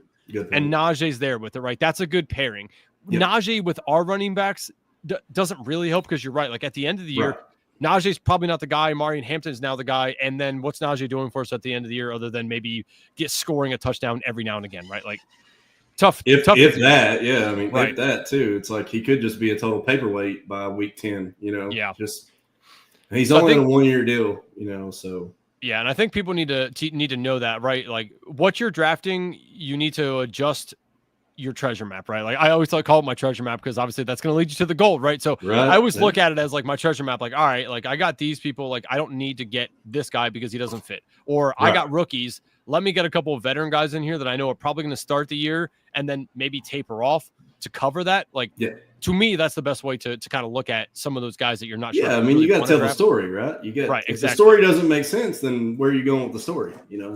That's similar way of strategizing it and looking at it. You've got to talk it out and be like, hey, does he fit the team or does he not? I mean, that's all there is to it.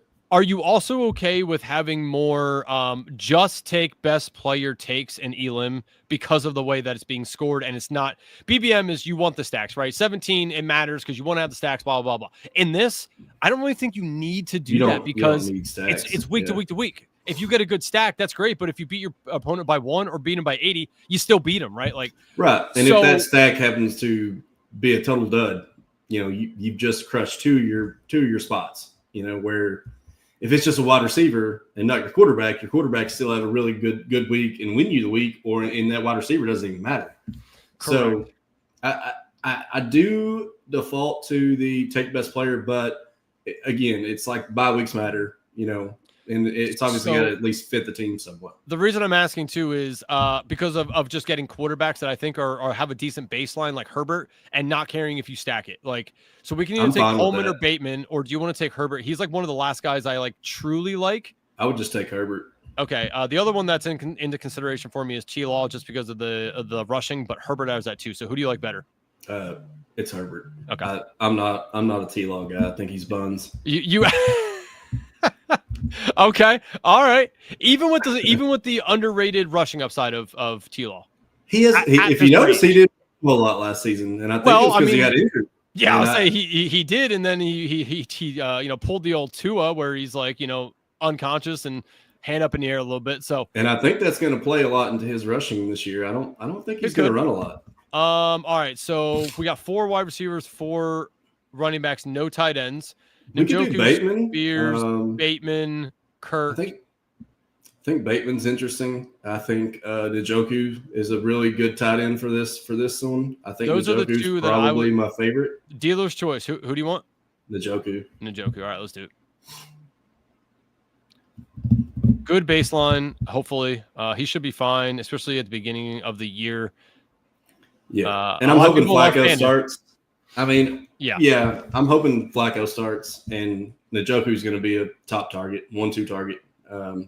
So I feel like if that is the way it goes, and obviously we're betting on our story, Flacco starts, Njoku probably has 2 or 3 really good games right out of the gate. So, yep. So Njoku's 9. Just looking down here at guys that we may like, I think obviously, we kind of talked about that. Warren, interesting just because of the opportunities for targets within this offense. Especially I love Ferguson. Danny. Yeah, definitely. Yeah, I like Ferg. Yeah. I don't Loveland's I'm not hard. On Loveland right now. Yeah, not in this format. Being a bye week 5, not my fave. I think Goddard is okay, considering we think now there's probably a decent chance that he's still on the Eagles for the most part. Yeah, Henry is maybe not halfway through the season, but right. Yeah, and that's why I think in this format again, like if you, I think both by week 9 too. For Goddard. Yeah, exactly. Yeah, that's don't really kind of the stack bye weeks there. I mean, obviously, like Ernst. Mike Gesicki also, pretty decent target in there. So we still there's plenty of tight ends here. Do you want to go? What do you want this roster construct to look like at the end? Typically, I'm doing like a 3, 5 to 6, and 7 to 8, or 2. And I typically go 2 tight ends, especially if I get like a Njoku first, and I try to. I'll typically try to take another tight end within my next 3 picks and just be done at tight end. Yep. So that's typically how I'm doing it. Okay. 3, 6, 7, 2. That's probably typically how I'm building. Okay. Fine by me.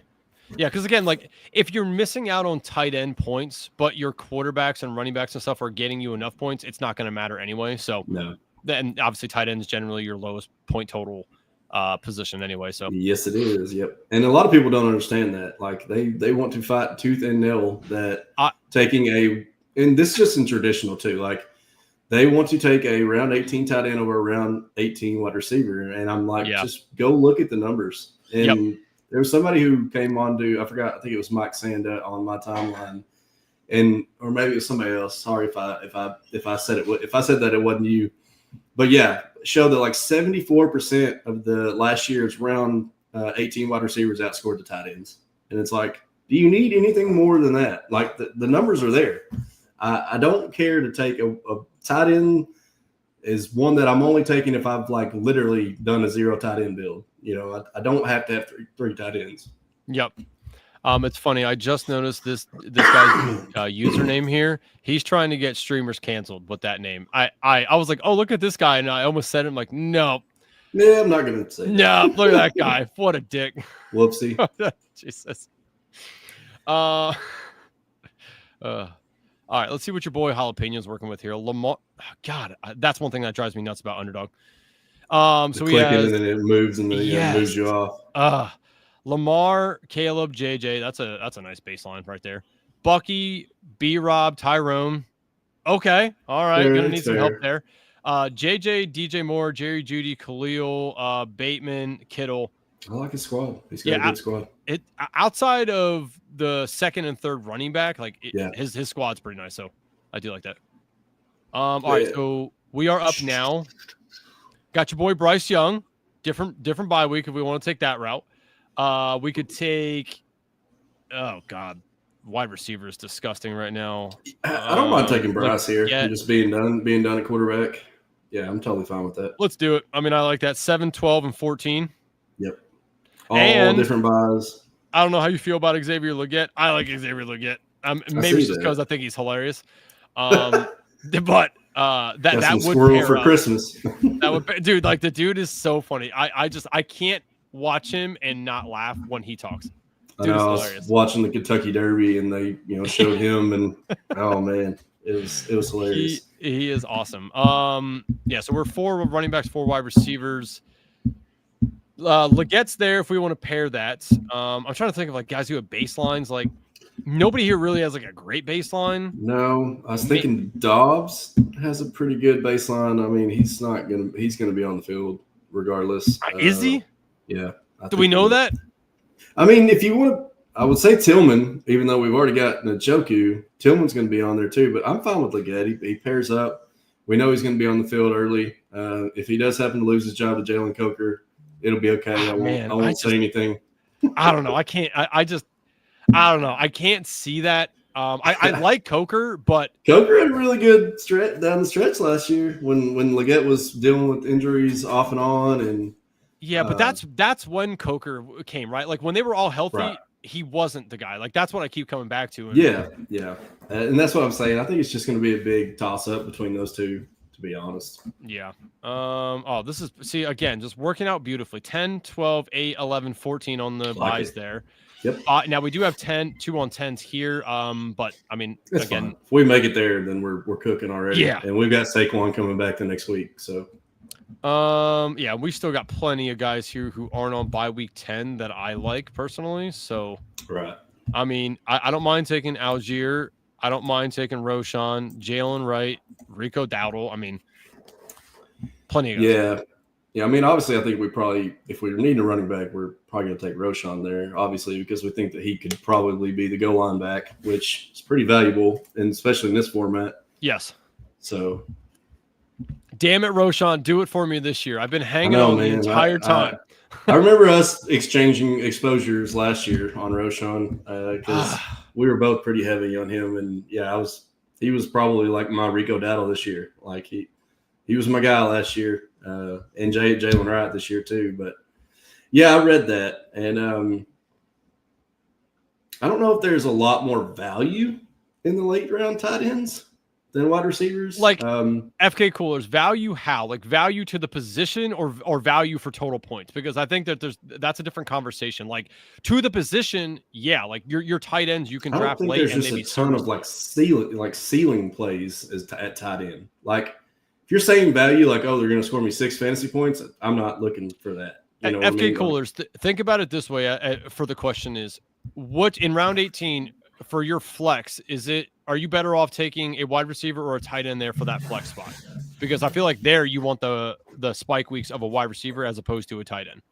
That's my thoughts. Yeah, my thoughts as well.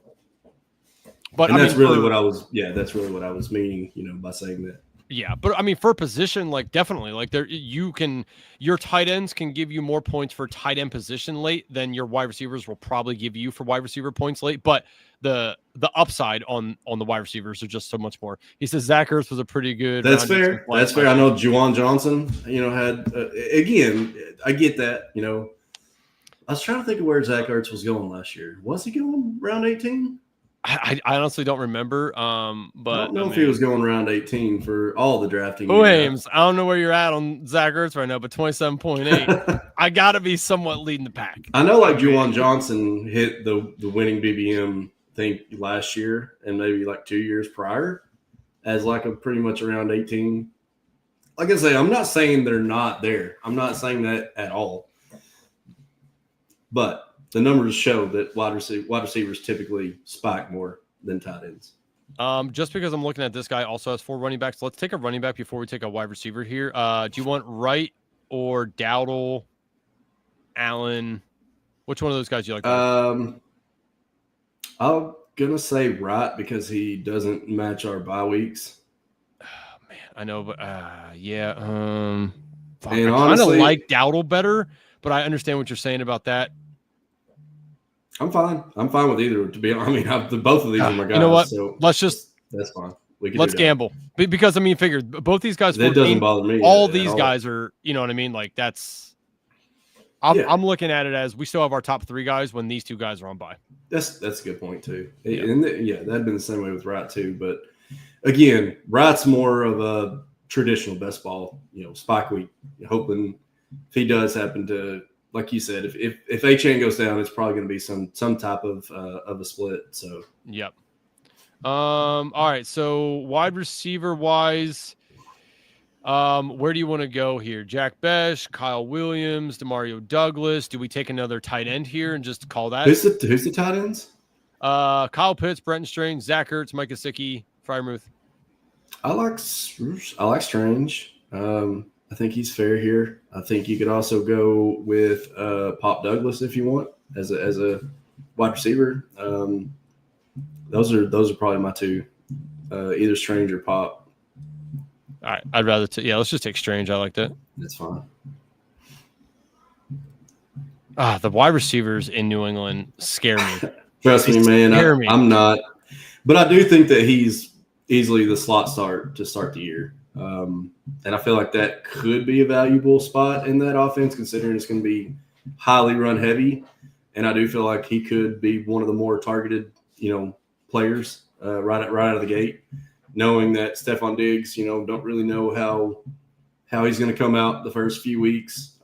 Still kind of coming off the injury. Saw that, a couple of the practices he wasn't exactly able to fully do like precise cuts, he was kind of lingering on it a little bit. So Kyle Williams obviously is a rookie. So I do think Pop could easily be in line to get a decent amount of targets right out of the gate. Yeah, I mean, that is true. Those guys just scare me. I mean, Mike Vrabel has not had good wide receiver production outside of like AJ Brown. Yeah. They want to run the ball a ton. I don't know. I think Drake May can be fine, but that's because he's going to spread the ball around. All those wide receivers in my mind, I'm like, are they going to pay that back? Like, I don't know. I think he's. Trust me, I'm not on many Pat's pass catchers at all. Like hardly at all. Yeah, it's just tough for me to get there. I totally agree. I'm sure one of them will blow it up in my face, but I don't know. It's hard. It'll be both of us. So, but no, I mean, like I said, I think I think Pop is a fine Elam pick there, especially as like your wide receiver. He'd be 6 for us. Yeah, wide receiver 6, 7, I think would be more than fine. But again, I'm indifferent too. So we're not taking another tight end. Is that correct? I don't think we have to. Okay, I just want to make sure because I'm gonna kill the cat. You know what? I'll keep it up just in case something falls and we're like, maybe. Yeah. I think our running back room is pretty dang good right now. So I do like it. Yes, it is nice. I think we can shove one more there if we want to. Not needed, but would want to. Wide receiver, we definitely need to. I was going to say we definitely need to spend at least 2 picks on wide receiver here. Yes. So what do we got here? We got 3 picks left, right? 16, 17, 18. Yeah. So I would definitely. So wide receivers, we got Jack Besh, Darius Slayton, who could have a decent baseline. I like Slayton. I like Brown. I like Keenan. Yeah, as long as Keenan plays, he's still a fine pick here. Keenan's going to play. I have no quandaries that he will not play. I don't like any of those other guys. I mean, Lockett maybe as an okay base just because he's a veteran guy there. Maybe. Yeah. I mean, Valdez-Scantling's going to play, but his floor is just wildly unknown. I like Diami. I like Diami here. He's already getting in the mix. He's gotten. Do you want to take Keenan before Diami just because Keenan could be like a 2 on a team? Diami, unless there's an injury, definitely not going to the 2 on the team. Unless Travis Hunter only plays corner, which yet to be determined. his GM said something about that today too in the presser. My God, that dude is going to either make people a boatload of money or absolutely lose people all their money. Which I've been on Diami, ever since. Which, of course, when he was still in Washington to start the drafting season this year. But whenever I started seeing the reports of Cohen using him like jet sweeps and giving him carries, I was like, man, that's going to up his. Do you just want to double up on the wide receiver and take Diami? Like now I'm okay taking it because we got Keenan. All right. Yeah. I definitely want to take Diami. And now with this pick, we can just kind of decide what we want, right? Yeah, 3, 5, 7, 2. So let's take a look here. So where is that going to put us? That's going to put us at pick, 215. 215. Pretty much, whatever we want. Yeah, so that's going to take us right down here somewhere. Oh, Darren Waller. Oh, shit. Oh, God. I mean, honestly, what's Miami? What is Miami? 12? What's I mean, he would technically make sense here if we think about it. I mean, I don't know if I can do it. I don't know if I can do it right now. I haven't taken him, and I don't know if I will. Honestly, it's so funny though. But there was a Hayden Winks posted. Did you see that post that he posted today where he did like some big, huge? It's like a strength competition or something. He looked ripped, man. He looked jacked. I don't know. I hate to use that as a basis for anything, but he looked like he was still in shape, man. I mean, listen, man, you've gone. But he is 33. You've gone through heartbreaks, right? You know what happens. We're in a relationship. We get divorced or lost, and they drop you like a hot tamale. What's the first thing you do? I'm going to the gym, right? Like he lost Kelsey Plum. He's like, all right, I gotta get back in the gym. Go get back in the gym, right? At first, he went to the studio being a rapper, and then he's like, all right, now I gotta hit the gym. Yeah. Totally get it. Yeah, we said Will Fuller was Will Fuller. Yeah, good one, Mike. Yeah, Will Fuller. Whew, man, sad. That dude was good. I mean, we could just pluck another wide receiver. Honestly, in my opinion. Let's see. Running back. I mean, we could do like Ray McLeod since we don't really need a 5. Like we could take that bet and hope that he scores a touchdown or 2 in week 1 or 2, or week 1 through 4, and we don't really exactly need him. Or we could do NWI and still get that week 12. I do think NWI will possibly be a nice red zone threat now with John gone. I don't know. Yeah, it's Ilyasova's not getting on the field unless one of them get hurt. AD Mitchell, obviously behind 2 guys. Wicks is behind 5 guys. How'd you say that last name? Which one? Ilyasova's? Yoshi Voss? Yeah. What? That's funny because I called him Ilyasova before I learned that his name was Yoshi Voss, and then I started calling him Yoshi all the time because Yoshi. So I just read the name and it came out the way I used to before I knew how to pronounce it. Yeah, I was like, at first when you said that, I'm like, who's he talking about? I'm like, where did I miss this guy? Ilyasova, basketball player. Yeah. Their son.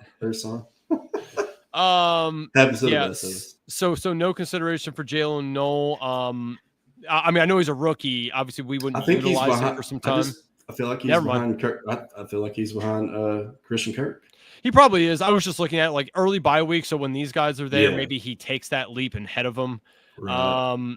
So you're saying Ray? I think Ray's fine. What Ray do? 87 targets. I mean, that's not bad. No, and I feel like that offense is going to be spread out too. He's the starting slot, so. Yeah, all right, let's do it. You talked me into my first year of Ray. Let's go, Ray. Let's do Ray. I like Ray. So what do we got here? So that's 3582. Yeah, 3582. So we'll go through as soon as the draft's over here. We'll go through a couple people because we did have your boy here and obviously Meg. So our team 3582: Josh Allen, Justin Herbert, Bryce Young, all different buys. Saquon Barkley, Tony Pollard, Isaiah Pacheco, Cam Scatterbo, and Rico Dowdle. We do have some bye issues here a little, but they are at the towards the back half. So at that point, Scatterbo should be good. Dowdle might be the lead running back if something happens to Chuba. So we have some outs there as well. Sure. Wide receivers: T. Higgins, Colton Sutton, Jamison Williams, Michael Pittman, Xavier Legette, Keenan Allen, De'Ami Brown, Ray, and David Njoku, Brenton Strange. I like it. Overall, not bad. Definitely a different team than what I'm used to. These normally up here, I have like 3 just absolute bona fide studs. Yeah. And then I fill this in here, but I do like that we kind of switched it, and we got like 3 guys that are pretty decent baselines. Pittman should, and then down here, if Keenan lands somewhere that is excellent, we really got a nice squad there with that. So I like that. I like it. Yeah. I like the balance, like you said. Like I knew we could probably come back with those later running backs, and I do feel like we got the good strong baseline there with Pollard and with Pacheco. So totally fine with that. Yep. All right, let's check out your boy here, Jalapeno Jenkins. So let's see. He got Jackson, Caleb Williams, JJ. That is excellent. 5, 6, 7. So once he makes it past 7, fucking golden. I was gonna say he's gonna be able to cruise if he gets there. If he gets there, that will be nice. All right, Bucky, B. Rob, Tyrone Tracy, Eckler. So he doubled up on Washington here, and then Justice Hill. Not my favorite running back. Yeah, not my favorite running back room. It's a little light. It's very thin. A little light. But I do think that he's like doing a little bit of the insurance there with B. Rob in case B. Rob does lose his job. That he's got Austin. Yeah. And maybe thinking that, if it is JCM that does take over, that maybe not a lot of people are taking JCM in this format. So I don't hate it. Because Eckler's still going to be in the fold, period.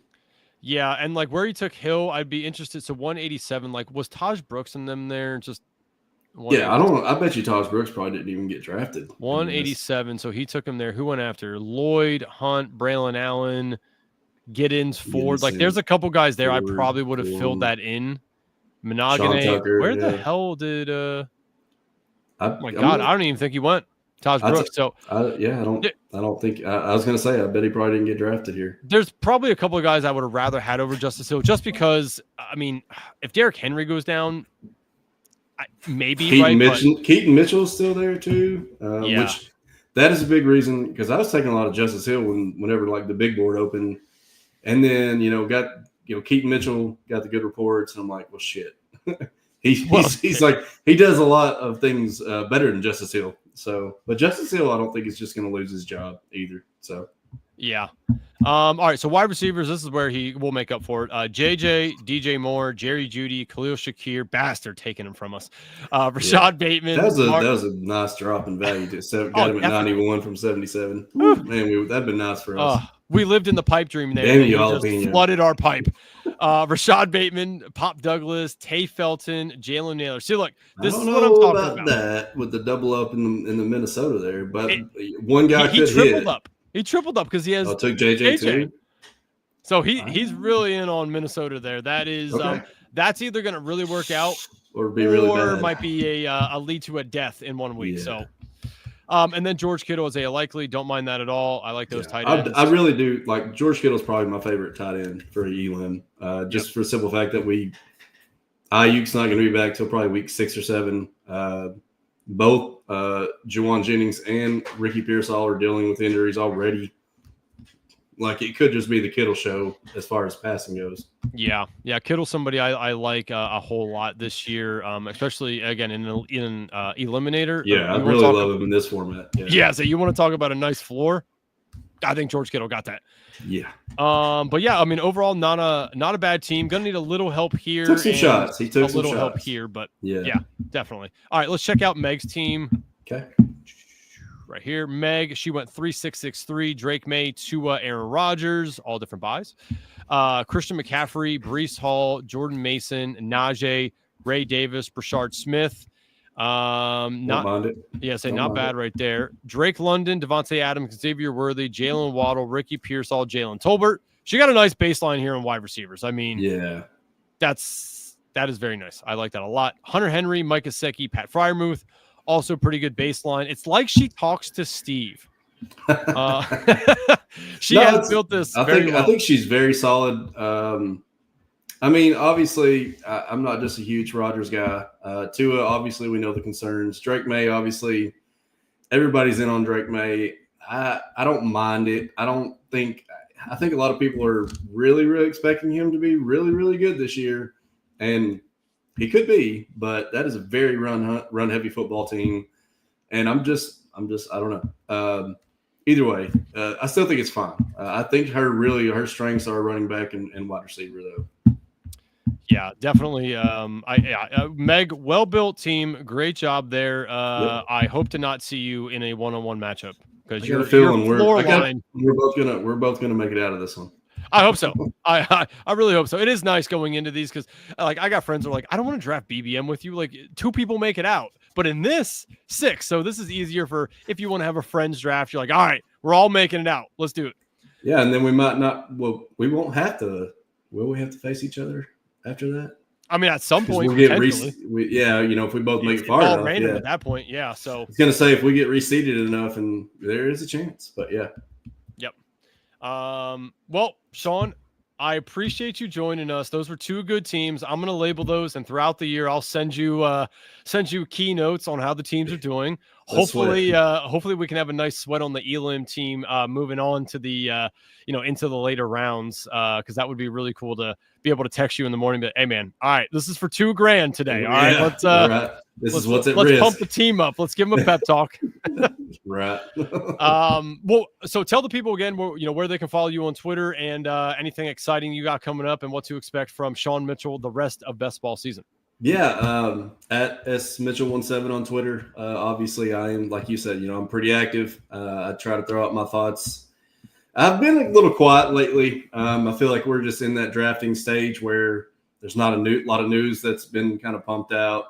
Only just a few trade stuff, with the Waller stuff and whatever, the Jonnu stuff. But, once we get into training camp, which starts in a week, I think, you could probably definitely expect that I will be heavily involved on Twitter, be talking, giving thoughts, drafting.